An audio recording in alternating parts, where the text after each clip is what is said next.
Please subscribe the channel and press bell icon for notification. नमस्कार, consumer अड्डा में आपका स्वागत है। आपके साथ मैं हूं विपिन भट्ट। कोरोना से लड़ाई लगातार जारी और अब लगने भी लगा है कि जीत जरूर होगी। कोरोना को हराने के लिए एक बड़ा हथियार है टीका, वैक्सीन। और देश में बनी 2 वैक्सीन के साथ इस वक्त भारत में टीकाकरण का काम तेज रफ्तार के साथ चल रहा है। इनफैक्ट यहां तक कि शुरुआती 40 लाख टीके लगाने में भारत ने दुनिया में सबसे तेज रफ्तार दिखाई है। इस वक्त रोज औसत 3 लाख से ज्यादा टीके लग रहे हैं। तो दूसरी तरफ आईसीएमआर का सीरो सर्वे भी आशा की किरण जगा रहा है, जिसके मुताबिक देश के करीब 30 करोड़ लोगों के पास ऑलरेडी एंटीबॉडीज मौजूद हैं। यानी कभी ना कभी ये वायरस की चपेट में आए, लेकिन बिना किसी नुकसान के इनके शरीर ने एंटीबॉडीज डेवलप की और अब ये इस वायरस से लड़ सकते हैं, एक हद तक इम्यून है। तो ये सारी जानकारियां जो भी हैं, ये सब उम्मीद जगाने वाली है और कोरोना में हमारी लड़ाई में हमारी मदद करने वाली। तो आज कंज्यूमर अड्डा में इसी पर हम कर रहे हैं बात और साथ में कुछ खास मेहमान सीनियर फिजिशियन डॉक्टर के अग्रवाल कार्यक्रम में हमारे साथ शामिल हो रहे हैं। साथ ही जुड़ रहे हैं इंद्रप्रस्थ अपोलो हॉस्पिटल से डॉक्टर सुरंजीत चैटर्जी और स्टार इमेजिंग के डायरेक्टर समीर भाटी साहब, जो कि वैक्सीन अवेयरनेस कैंपेन कमेटी के सदस्य भी हैं। तो चलिए हम बातचीत की शुरुआत करते हैं। आप सभी का बहुत बहुत स्वागत है। तो डॉक्टर अग्रवाल, मैं आपसे शुरुआत करता हूं। वैक्सीनेशन का काम इस समय जोरों पर है और जैसा आपने बताया कि शुरुआती जो वैक्सीन लगी पूरी दुनिया में, उसमें जो 4 मिलियन का मार्क है, जो 40 लाख का मार्क है, उसको भारत ने सबसे तेज रफ्तार के साथ पूरा किया। हालांकि हमारे साथ ये जरूर है कि दूसरे देशों के मुकाबले यहां आबादी बहुत ज्यादा है। तो क्या हमें और तेज रफ्तार करनी होगी? अभी औसत दिन के 3 लाख टीके लग रहे हैं, ये पर्याप्त है हमारे लिए? सबसे पहले तो एक बैड न्यूज़ कि फाइज़र ने विड्रॉ कर ली है अपनी एप्लीकेशन, क्योंकि डीसीजीआई की कमेटी ने उनको नहीं पाया कि वो हमारी कंट्री में अभी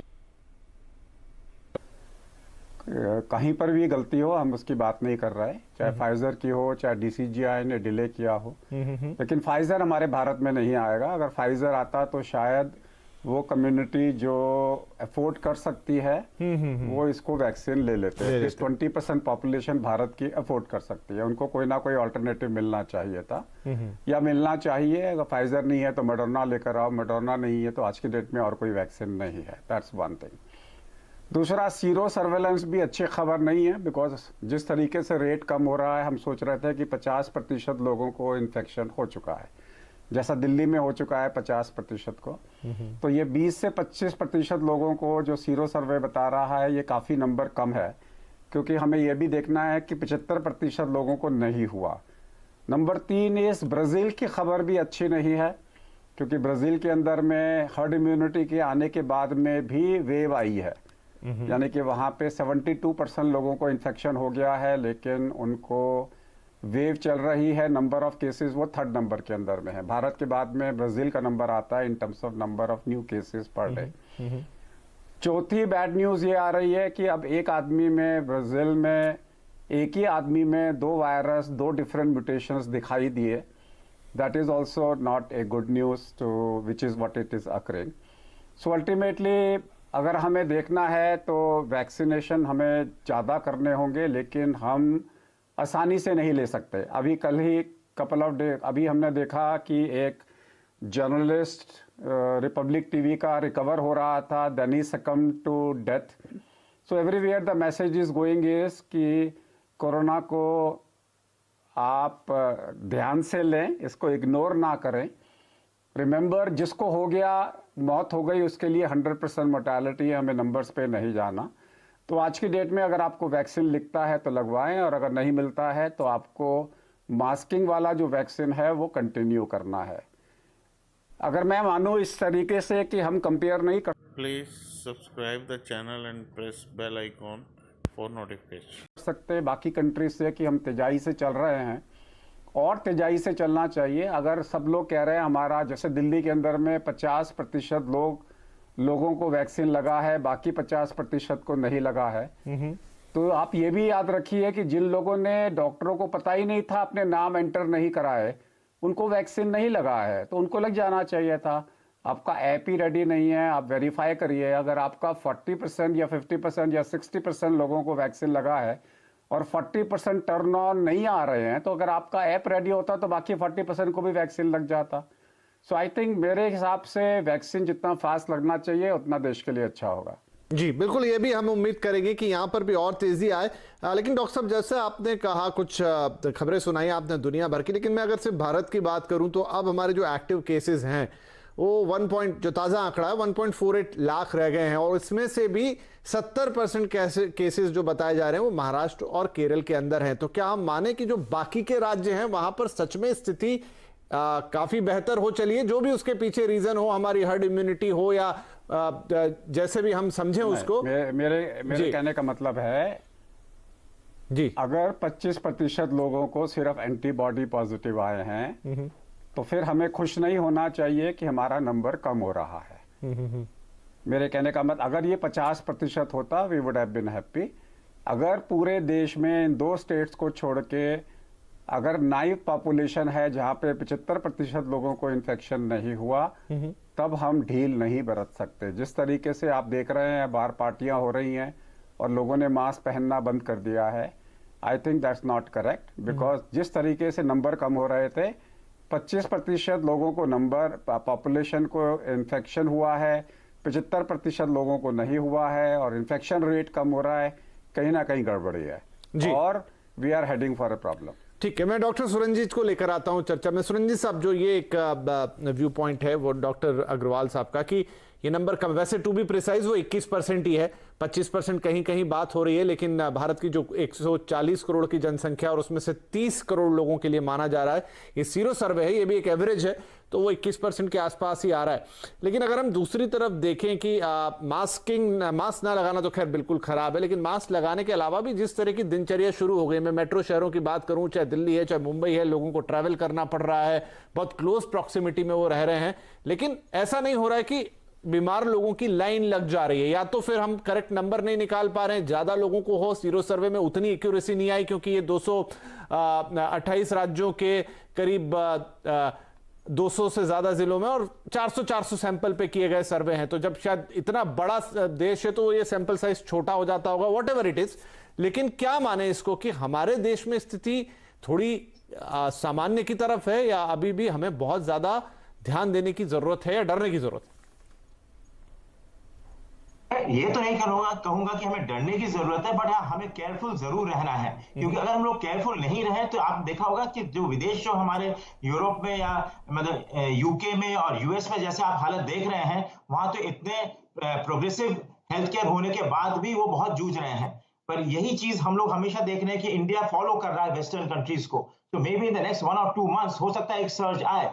हम लोग ऑब्वियसली होप करेंगे that surge doesn't come, but अगर हम लोगों ने guards. Please subscribe the channel and press bell icon for notification. कम कर दिए और जब तक वैक्सीनेशन नहीं हुआ तो there is always a possibility, और हम लोगों को काफी फियर है और काफी डर है इस चीज का कि जिस तरीके से लोग बर्ताव कर रहे हैं। डॉक्टर सुरंजीत, मैं बीच में आपको थोड़ा सा टोक रहा हूं, लेकिन मैं मान रहा हूं कि लोग करना तो चाह रहे हैं हिंदुस्तान में भी, लेकिन कर नहीं पा रहे हैं, क्योंकि जो फिजिकल डिस्टेंस मेंटेन करने वाली बात है वो तो प्रैक्टिकलिटी में देखिए, पहले भी हम कार्यक्रम करते थे तो कहते थे संभव नहीं, और अब तो आंख से भी दिखती है कि कोई वो फिजिकल डिस्टेंस मेंटेन नहीं कर पाता है। मास्किंग जरूर मैं देखता हूं कुछ शहरों में अच्छी है, लेकिन उसमें भी मैं मानता हूं कि लोगों ने बहुत ढील देना शुरू कर दी है। लेकिन बावजूद इन चीजों के, अगर या तो फिर हमारे जो नंबर्स आ रहे हैं वो अब उस लेवल पे उसमें मुस्तैदी नहीं दिख रही है, 12,000 के आसपास का नंबर 140 करोड़ में, या तो वहां कोई दिक्कत है जो हमें पूरी तस्वीर नहीं दिखा रहा है। कैसे समझें इसे? देखिए, टेस्टिंग और ये सब तो हो रही है, ऐसे बात नहीं है टेस्टिंग नहीं है, और अगर टेस्टिंग नहीं हो तो सिम्टम्स, अगर लोग बिगड़ते, लोगों की अगर हालत बिगड़ती, जी वही, कहीं तो नोटिस आता ही आता है। बिल्कुल बिल्कुल। एट दिस मोमेंट लगता तो ये, अब फार्मर्स एजिटेशन देख लें, वहां अगर लोगों की हालत खराब होती तो लोग जरूर पिकअप होते, क्योंकि दे आर अंडर ऑब्जर्वेशन, उनका ऑलरेडी लोग कोई निगरानी रख रहे हैं उस पर। तो obviously at this moment numbers definitely come लग रहे हैं। इससे हमें खुश होने वाली बात है, बट इससे हमें पूरी तसल्ली नहीं है, क्योंकि अगर सर्ज आया और फिर से वैसे ही हालत हुई जैसे कि विदेशों में हो रहा है, तो फिर हमारी हालत खराब बहुत बुरी हो जाएगी, क्योंकि फिर मेडिकल जो हमारा पूरा जो इंफ्रास्ट्रक्चर है उस पर बहुत ज्यादा प्रेशर आएगा। इसलिए कोई इसमें दो राय नहीं है, और मैं डॉक्टर अग्रवाल से जरूर इस बात के मानूंगा, उनके साथ सहमत हूं कि हमें पूरा प्रोटेक्शन, पूरा गार्ड उतना ही रखना है जितने की पहले कुछ दिनों तक था। जितना वैक्सीनेशन हो सकता है उतना ही अच्छा रहेगा। यही हम लोग को टाइम मिला है 2-3 महीने का, जबकि हम जितने ज्यादा लोग वैक्सीनेट हो जाएं उतना ही कम चांस होगा सर्ज आने का। राइट, तो मैं, क्योंकि पिछले शो में भी ये बात हुई थी, मैं फिर से उस बात का जिक्र करूंगा। लोगों से यही कहूंगा कि हमारे दोनों सीनियर डॉक्टर्स कह रहे हैं कि अभी भी विजिल रहना है और आपको सारी चीज़ों का ध्यान रखना है। मैंने जिक्र किया था कि मेडिकल स्टोर पे जाके आप पूछते हैं कि शेल्फ में क्यों नहीं दिख रहे हैं आपके सैनिटाइजर, तो कहते हैं अब लोगों ने खरीदना बंद कर दिए हैं क्योंकि अब सबको लगने लगा है कि ठीक है कोई प्रॉब्लम नहीं है। एनीवेज, लेकिन मत कीजिए ऐसा। अपने हैंड सैनिटाइजेशन और मास्क, ये दो चीज़ों का तो बिल्कुल ख्याल रखिए, और हो सके तो वो जो 2 गज की दूरी है उसे भी मेंटेन करिए ही करिए। भाटी साहब, क्योंकि आप तो अब टीकाकरण प्रोग्राम से भी जुड़ गए हैं और वो एक बहुत बड़ा हथियार है, एक बहुत बड़ा भरोसा है। हमने तेज रफ्तार के साथ 40 लाख टीके तो लगा दिए, लेकिन देश की आबादी और देश में जो स्थिति है, जिस तरह से लोग हैं, बहुत बड़ा एरिया हमें कवर करना है। और साथ में थोड़ा सा लोगों के मन में भ्रम भी है। एक सर्वे की बात करूं तो हमने कल ही दिखाया टीवी पे, जिसमें पहले के मुकाबले कम हुए, लेकिन अभी भी लोगों का भरोसा नहीं आया। बड़ा कंफ्यूजन है उसको लेकर। बिल्कुल, जैसा हम अभी वैक्सीनेशन की बात कर रहे हैं और डॉक्टर अग्रवाल ने भी बताया, इसमें सबसे ज़रूरी बात एक ये है कि जो हेल्थ केयर वर्कर्स थे हमारे, जिन्होंने पहले रजिस्ट्रेशन कराया, सबसे पहले उनके रजिस्ट्रेशन में जो रजिस्टर्ड हो गए पोर्टल में, उन्हीं लोगों का जो है वैक्सीनेशन शुरू हुआ। और जो रजिस्टर्ड नहीं हुए, उसके बाद सेकंड स्टेप था कि वॉक इन भी आप जाके, अगर आपने रजिस्टर्ड करा लिया तो आप वॉक इन भी जाके करा सकते हो। तो थोड़ा वो बढ़ोतरी हुई। अब देख रहे हैं हम, इंक्रीज हो रहा है, लोग अब थोड़ा अवेयर हुए हैं। फिर उसके बाद अब फ्रंटलाइन वर्कर ऐड हो गए हैं और जो हेल्थ केयर है वो अभी फ्रीज हो गया है।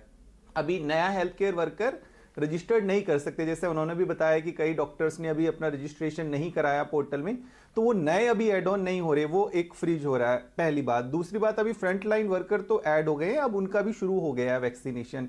अब सबसे इसमें ज़रूरी बात जानने वाली है कि जो हमारा वनरेबल ग्रुप है और हमारे जो कोमॉर्बिड वाले पेशेंट्स हैं, उनका वैक्सीनेशन भी उतना ही ज़रूरी है। कि अगर ये जो हम हार्ड इम्यूनिटी की बात कर रहे हैं, या हमारा जो दिल्ली का सीरो सर्वे की रिपोर्ट आई है, या फिर हमारा जो ICMR की सीरो सर्वे की रिपोर्ट आई है, इसमें जो पॉपुलेशन रहती है जिसमें हमारा वनरेबल ग्रुप भी रहता है, तो ये ऐसा नहीं कि वो इन्फेक्टेड हों और उसके बाद उनका वैक्सीनेशन हो, उनको तो हमें वैसे ही बचा कर रखना है।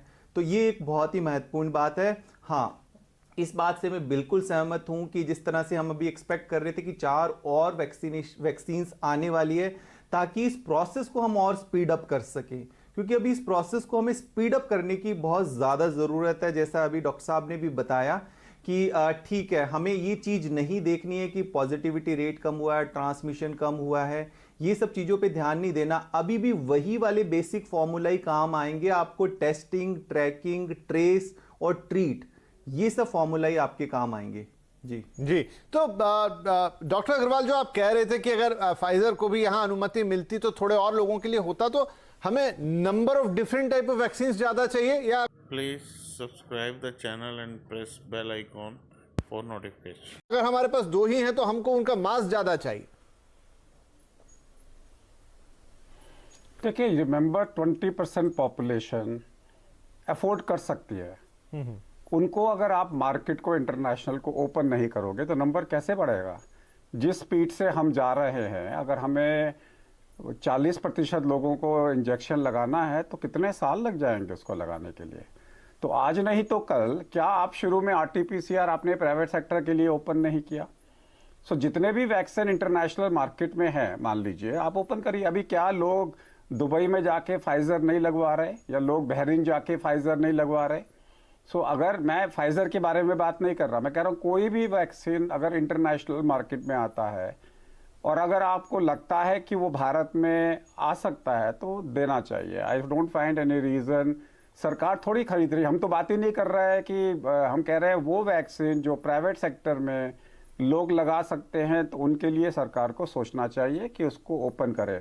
अब ये स्पुतनिक वाला है, जॉनसन जॉनसन वाला है, इसके अंदर में भी जो ये लोग इमरजेंसी यूज़ ऑथराइजेशन मांग रहे हैं, तो अगर पॉसिबल है तो भारत के अंदर में और वैक्सीन आने चाहिए। और अगर और वैक्सीन नहीं आते, मान लो, तो अमेरिका की तरह करो ना, या तो आप कंपनी को टेक ओवर कर लो, नेशनलाइज कर लो, या हर स्टेट के अंदर में ये 2 वैक्सीन की मैन्युफैक्चरिंग बनाओ। Why are we going step wise कि अभी सिर्फ हेल्थ केयर वर्कर को ही लगेंगे? Why are we wasting vaccine? जो 50% वैक्सीन आपके वेस्ट हुए तो 50% पॉपुलेशन को लग सकते थे ना। This is what I am trying to say, number should increase and जितनी पॉपुलेशन को लगाओगे उतना अच्छा है। मैंने तो ये कहा था कि आई एम लिटिल बिट कि number of cases per day के हिसाब से हम कंपेयर कर रहे हैं, बाकी कंट्रीज के साथ में कंपेयर ना करके अपनी कंट्री का देखें कि हमारी एक डेडलाइन में हम 30 करोड़ लोगों को कब लगा पाएंगे। जी ठीक है, तो यार रफ्तार बढ़ानी होगी वैक्सीनेशन की और ज्यादा से ज्यादा लोगों को वैक्सीनेट करना होगा एट द सेम टाइम, क्योंकि यहां पर तादाद बहुत बड़ी है लोगों के अंदर और आपको एक सर्टेन पॉपुलेशन को तो वैक्सीन देनी होगी। चलिए एक छोटा सा ब्रेक ले लेते हैं, लेकिन जिस सीरो सर्वे की बात कर रहे हैं उसमें कुछ और भी तथ्य निकल कर आए हैं। मसलन आबादी के किस हिस्से को, कितने प्रतिशत लोग उसमें आए हैं, बच्चों का या 10 से 17 साल वालों का बड़ा हिस्सा है, लेकिन वो 25% है, तो बाकी का 75% कौन है?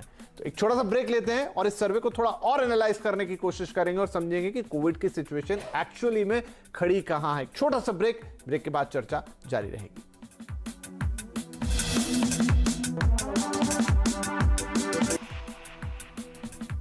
कंज्यूमर अड्डा में बात हो रही है कि वैक्सीन की तेज रफ्तार है और वैक्सीन का बार है, लेकिन इस रफ्तार को बढ़ाना होगा और ज्यादा। और कुछ चीजें, ताजा अपडेट जो कि डॉक्टर अग्रवाल ने और डॉक्टर सुरंजीत ने हमें दिए, वो भी ध्यान में रखने हैं।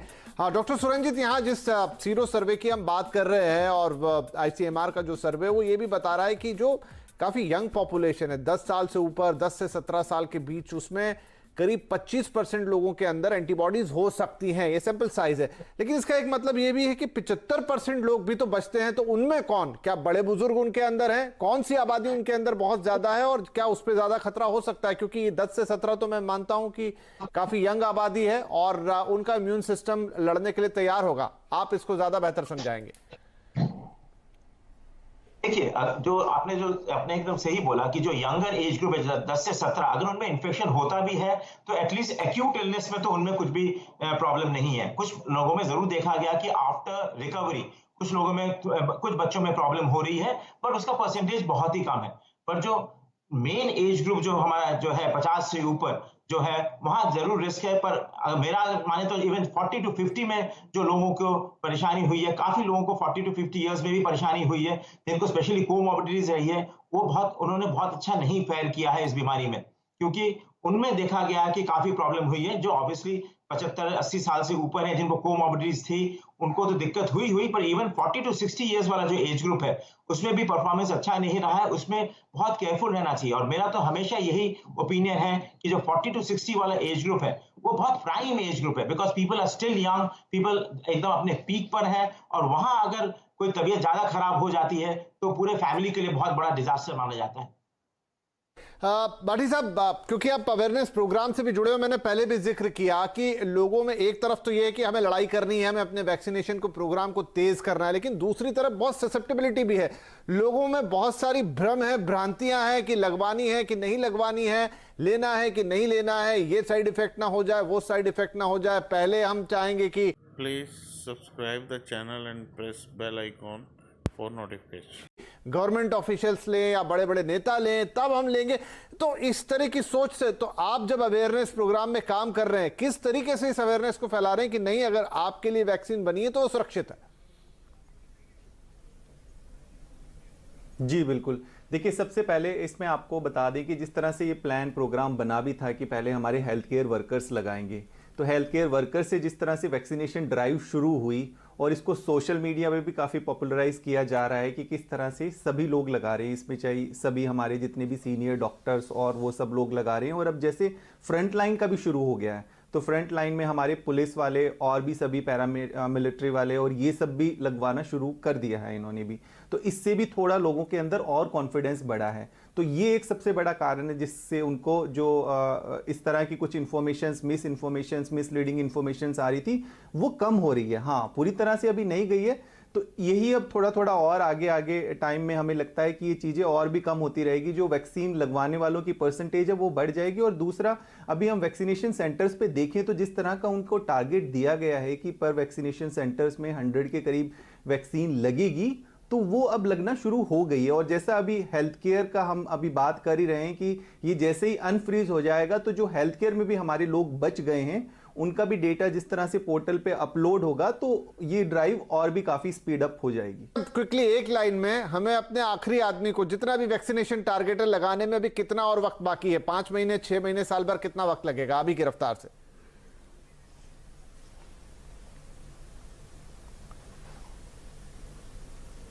जी डॉक्टर अग्रवाल।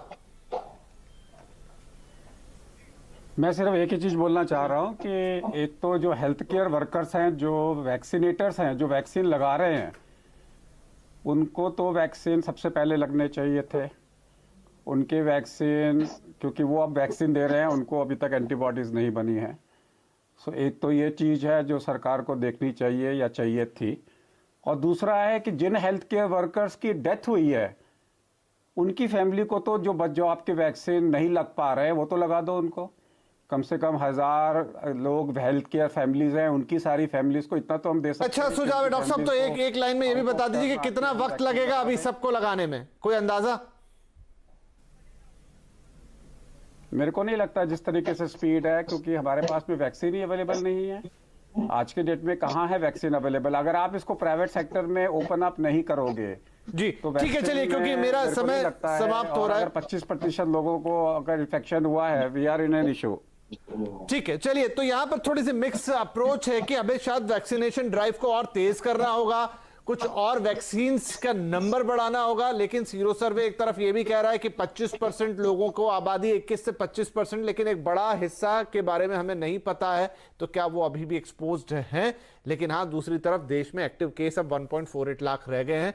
1 करोड़ सवा से ऊपर लोग प्रभावित भी हुए थे और 1 करोड़ से ऊपर ठीक भी हो चुके हैं। 1 लाख सवा लाख का अंतर है, 1.5 लाख का अंतर है, जहां पर अभी भी एक्टिव केसेस और उसमें से भी ज्यादा सीमित है 2 राज्यों के बीच।